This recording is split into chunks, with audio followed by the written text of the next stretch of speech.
Mr. Obama, show us your birth certificate. Now, America, from the very outset, I have challenged the character of Mr. Barack Hussein Obama for these reasons. Number one, he was born of an atheist mother, a woman who did not believe in God. The Bible says in Proverbs 14 and Psalms 14 verse 1, the fool hath said in his heart, there is no God.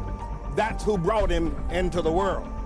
Number two, his first real father, the man in his life that he knew from his infancy until the age of 10, was Lolo Soetoro, and a devout Orthodox Muslim who took him to Jakarta, Indonesia, and trained him in the Islamic faith.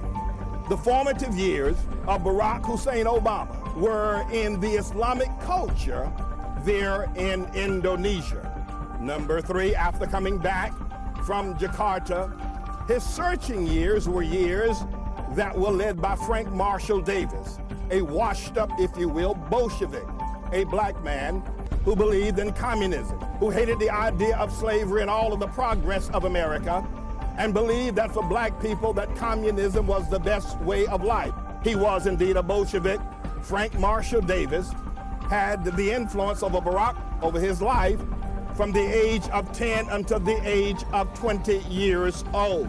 And from the year 27 until the age of 47, Jeremiah Wright was the most influential person in his life. Now, my friends, listen.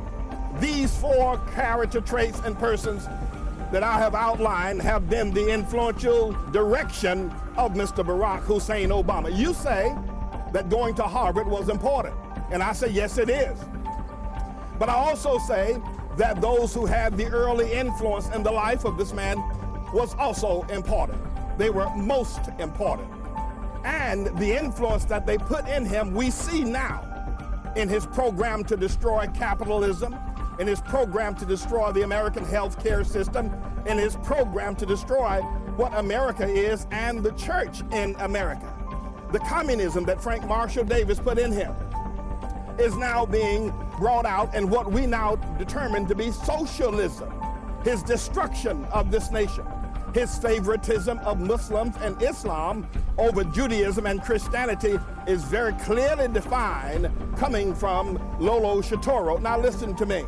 I need you to understand these facts are determining our nation at present. I have declared with Patrick Henry, give me liberty or give me death. Now I'm asking you to order one of these flag placards, and you cannot be afraid, you cannot be ashamed of what someone will say to you. We must take a stand. Do not be afraid of the faces of the people, nor the things that they say that support the communist, atheist, hate-filled founding fathers that now influence the life of Barack Hussein Obama. You take a stand. We must realize that the soldiers that have fought and died to protect our liberties here as a democratic nation, able to have capitalism and to build our futures according to our talents and our abilities. They died on foreign battlefields for what now you are afraid to take a stand for by simply ordering one of these signs. It cannot remain at this level. You must raise your voice. The arguments against Barack Hussein Obama and his policies will not defeat him, whether it be Republican or whether it be Democrat. And do not look to the election in 2010 to overthrow the number of Democrats or Republicans in the Senate and in the House. That will not defeat him. We must go at his character. We must go at the truth. Only bringing up his character and demonstrating that he is not qualified. Barack Hussein Obama is not a citizen of the United States of America. He is an illegal alien.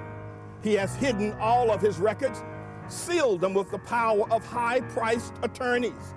You must take a stand. You cannot, you should not be afraid to stand for this great nation. every American should have one of these flag placards. This is your vote for freedom. This is your vote to have America return to the great days in which our founding fathers established every American. This is your vote. You should have one of these flag placards demonstrating your vote against the tyranny, the socialism of Barack Hussein Obama.